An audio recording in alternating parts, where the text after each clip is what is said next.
Sonic Rumble has made its way from mobile to PC, and as I don't mobile game, this is the first time I've got my porky little mitts on it. Sonic Rumble I would describe as what if Fall Guys had consistent controls and physics, and also was replaced by Sonic characters and the Sonic universe. But sadly, as a result of that, then had the most aggressive in-your-face bullying tactic microtransaction strategy possible. You giveth with one hand and you taketh with the other, Sonic. This game is a real Marmite sandwich, and there is plenty of fun to be had here, but as always with live service model games, the fun is spread out in a way that means that it's just fun enough to keep you entertained and to get you hooked in, but not fun enough to make you feel like you're not being pushed and stretched thin enough to the point where you're thinking, I'm now having my experience ruined slightly to force me to pay for something. And I'll come more onto this later because I want to explain the gameplay loop first. Sonic Rumble is a 24-player, 3-round battle royale experience. In general, round 1 will be a race of sorts. Round 2 will be a skill-based dodge 'em up or collect 'em up or survive 'em up experience. And round 3 will be called a ring battle. Your score across all 3 rounds will combine together with rings, and whoever's the top score at the end will win. This game is not pay to win necessarily, but there is pay to get an advantage involved slightly. But this is still a skill first game. And I think Sonic Rumble, I've got a lot of complaints with its microtransactions, but making it pay to win is not necessarily front and centre of my mind. What you can pay for, although they do become unlocked quite early if you play for a few days, are additional abilities that you can then equip to your character, which then allow you to attack other players. And this can be really helpful, particularly in round 2, where quite often it's like dodging missiles or avoid the lava or stop falling off the tilting platforms and things like that.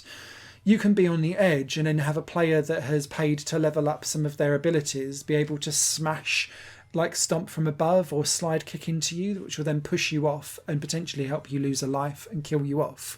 And that's what the pay to have an advantage gives you versus paying to win to just be so OP that no one can catch you up because, say, you're running faster or something like that. That's not necessarily how Sonic Rumble rumbles. So, what's good about this? Firstly, loads of Sonic skins in here, lots of levelling up and customization of stuff. If you want to grind for it or pay for it, there is lots here. I do also think there's a lot of levels in this game as well, and I really like the 3-tiered approach. Tier 1 with the race has lots of different environments from across the Sonic franchise, and they're quite varied, and each one has some unique twists to it. Some will have like turning, twisting platforms, some will have like loads of conveyor belts pushing you forward and backwards, some will be lots of like hoops and tricks and swings, and the movement feels very modern day Sonic. And what I mean by that is if you push an analog stick, it's very responsive and off and away you run. As soon as you stop pressing it, there's very little aftertouch and you grind to a halt almost immediately. And so whenever I think of modern day Sonic games, I'm not sure this would translate well to a spoken review, but the movement is very like on off and quite binary, rather than feeling like there's a smooth cadence of running off and then having like a slow down before a stop. And I get why when you're doing some kind of precision-y platform elements, but it still takes a little bit of getting used to because it's very exacting. That also helps when it comes to jumping, which feels consistent, and the dash jump ability that kind of pulls you towards different objects, either to smash them or to grab and hold on to them and swing off. They're consistent, and the UI really helps with that, particularly as each world is quite vibrant and quite busy. So yeah, it sticks out quite nicely. And I really like the variety of round 2, which is where you might have to dodge missiles, avoid lava. There's one where Shadow the Hedgehog is running around in like a city environment, and you have to try and like beat him up and try and score as many points as possible, but he's constantly attacking. So it's like having a boss battle with like 23 other people. Very good fun. When you get to the final third round, though, this is almost always a ring battle. In fact, I think it always is. And this is about collecting as many rings as possible for a changing landscape. And so eventually the arena will get smaller and smaller and smaller, but then loads of pickups will start to appear everywhere alongside big rings that will offer you 20, 50 or 100 rings versus just like one or two. And what often happens is because the person in the lead is shown with a massive crown gold emblem around them, all the other players just pummel them. And so my strategy for this is don't get too far into the lead or just into the lead when you come into round 3. Either be hovering just behind or go so well that you're so far ahead that you can then try and run and hide somewhere and not get caught up in the melee. Because, players online are cruel.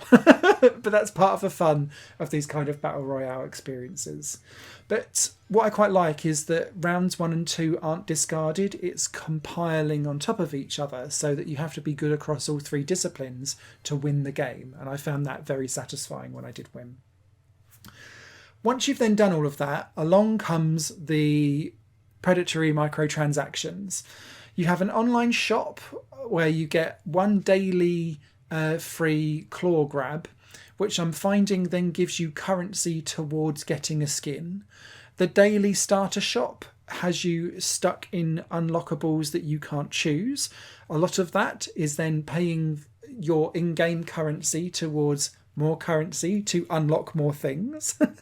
And then every time you finish a game or every time you go into like an event or an upgrade screen or something like that, along comes a splash screen saying, hey, by the way, you don't have to level this up. You can pay £4.99 to get this, or £4.29 to get part of some currency towards a skin. Or you can pay £45 and maybe get a golden emblem of something or a golden version of a skin. The pricing of this is abhorrent. And the way how it's designed to constantly unlock things which then give you a bonus to your overarching score, which will then mean that the grind becomes shorter. It is constantly about paying to unlock more variety and more cosmetics, but also some of that then comes into upgrading your secondary abilities and attacks, and that's where that pay to advantage versus pay to win element starts to seep in, and it does not let up. And there are currencies for upgrading currencies, and then you'll have like a little mini race on the side where you can try and see how many people can get as many thumbs up as possible by ranking C or B. How do you get to rank C or B quicker? Well, if you level up some of your characters, you'll be able to maybe beat some of the other people out of the way so that you can try and get there faster and win. Ah, okay, that's how we do it. And that constant drip feeding, I can see, will wear people down. And it's my biggest lament of live service games is that it's targeted in such a razor-like precision to make it still fun enough to play, but not fun enough to feel comfortable unless you're putting loads of money in to try and stretch something out so thin that you're annoyed into paying something. Now, I've never really paid for anything in a live service game because I want to buy a complete game and own it as best as you possibly can in 2025, at least anyway. And what I think frustrates me, particularly with Sonic Rumble, is I would absolutely adore this game if this was a fully fledged game with no microtransactions in. You could unlock everything with lenient enough in-game currency so that you felt like you was constantly progressing the more that you played, but in a non-elongated fashion. And if I had this against 23 other AI, for example, or there was local multiplayer split screen, or even if it was 4-player like online, but actually the rest were filled with bots, and I could constantly play this offline and keep it forever, this would be a game that I would buy at a proper RRP price because it's right up my street. I've tried Sonic Rumble. I've enjoyed it for what it is, but there's no way I'm spending money on this because I just don't with live service games. And so I think this will frustrate a lot of people because of how aggressive it is. And yeah, just no going in, hide your credit cards because it's going to try and get at you, clawing every single interval.